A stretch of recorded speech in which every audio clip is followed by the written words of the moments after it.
Assalamualaikum warahmatullahi wabarakatuh. Sebelumnya perkenalkanlah kami dari kelompok 4 dengan saya Rahmi Nurlaili NIM 4301419059 sebagai moderator yang akan memandu jalannya presentasi kita pada kali ini. Saya Rimadona Asmi Faizia Prasetya dengan NIM 4301419064. Saya Maiko Heristwi Cahya dengan nomor induk mahasiswa 43014199071. Saya Afifah dengan NIM 43014199066. Berikut merupakan poster dari kelompok 4 mengenai kelarutan timbal balik. Judul praktikum yang kami ambil, yang pertama ada timbal balik fenol air, yang kedua kelarutan timbal balik, dan yang ketiga timbal balik fenol air. Baik, untuk laporan yang pertama kami mengambil dari Eriska Wahyuka dan kawan-kawan. Untuk laporan kedua tidak diketahui, dan untuk laporan ketiga kami mengambil dari Davika N dan kawan-kawan. Untuk pemaparan abstrak akan disampaikan oleh Afifah. Kepada Afifah saya persilakan. Untuk data yang pertama, kata kunci dalam abstraknya adalah timbal balik fenol air, kelarutan, temperatur. Untuk data yang kedua tidak ada abstrak. Dan untuk data yang ketiga, kata kunci dalam abstraknya adalah fenol, temperatur kritis, kelarutan, fenol air. Terima kasih Afifah. Baik, sebelum kita memasuki pemaparan yang pertama, izinkan saya untuk menjelaskan terlebih dahulu mengenai kelarutan timbal balik. Jadi, secara umum, kelarutan adalah kemampuan jumlah maksimum zat kimia tertentu yang dapat larut dalam suatu pelarut pada kesetimbangan. Kelarutan sendiri memiliki 3 jenis, yaitu kelarutan yang selalu larut, kelarutan timbal balik, dan kelarutan yang sukar larut. Kelarutan timbal balik adalah kelarutan dari suatu larutan yang bercampur sebagian bila temperaturnya di bawah temperatur kritis. Temperatur kritis adalah batas atas temperatur di mana terjadi pemisahan fase. Untuk pemaparan prosedur kerja dari laporan 1, laporan 2, dan laporan 3 akan disampaikan oleh Afifah. Kepada Afifah saya persilakan. Data yang pertama, prosedur kerjanya adalah yang pertama, menimbang 2,5 gram fenol. Kemudian memasukkannya dalam tabung reaksi besar dengan termometer dan pengaduk. Setelah itu menambahkan 1 ml Aquades. Kemudian memanaskannya dalam water bed. Jangan lupa mencatat suhu ketika larutan jernih. Setelah itu mengangkatnya dari water bed. Kemudian mencatat suhu ketika lautan keruh. Lalu menambahkan Aquades sesuai variabel volume 1 ml. Setelah itu mengulangi tahap 3-7 hingga volume Aquades 10 ml.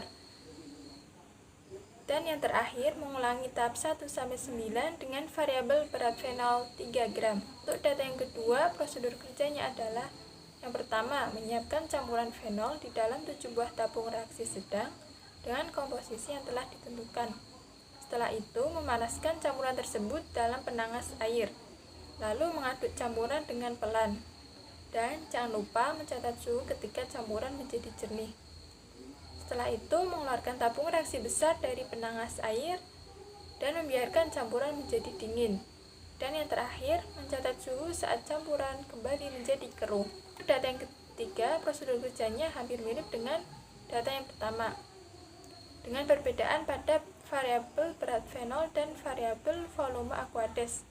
Berat fenol yang digunakan ada 1,5 gram dan 3 gram, dan volume Aquades yang digunakan dari 1 ml hingga 5 ml. Selanjutnya mengenai data akan disampaikan oleh Maiko. Berdasarkan data praktikum yang pertama, pada saat berat fenol sebesar 2 gram dan berat fenol sebesar 3 gram saat ditambahkan dengan Aquades sebanyak 1 ml sampai 10 ml akan terlihat jelas di tabel besaran suhu-suhu yang dihasilkan pada saat larutan mulai keruh dan saat larutan mulai jernih. Di tabel juga ditunjukkan besaran suhu rata-rata yang dihasilkan.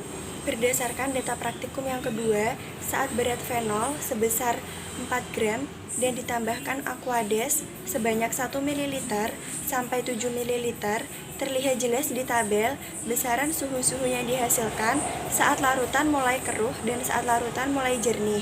Di tabel Juga dituliskan besaran suhu rata-rata yang dihasilkan. Berdasarkan data praktikum yang ketiga, saat berat fenol sebesar 1,5 gram dan 3 gram dan saat ditambahkan Aquades sebanyak 1 ml sampai 5 ml, terlihat jelas di tabel besaran suhu yang dihasilkan saat larutan mulai keruh dan saat larutan mulai jernih.